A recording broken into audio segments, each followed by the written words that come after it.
మీద అందరిలో ఇండియన్ ఉన్నారు. నాకు తెలిసి ఇంకొక పాయింట్ నేను ఇక్కడ షేర్ చేయాల్సిన మైండ్ వస్తుంది.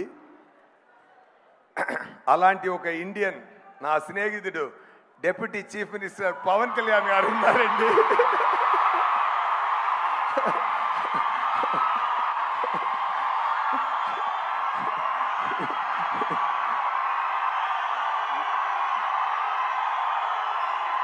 నేను ముందే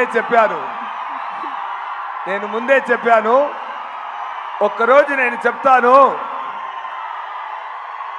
ఆంధ్రప్రదేశ్ సీఎం నా స్నేహితుడని ఒకరోజు గౌరవంగా చెప్తానని నేను 3 years ముందు చెప్పాను. సగం ప్రూవ్ అయింది. ఇదాలు మీరే ప్రూవ్ చేయాలి. Thank you so much. Happy to talk about Pawan గారు on this stage. Thank you so much.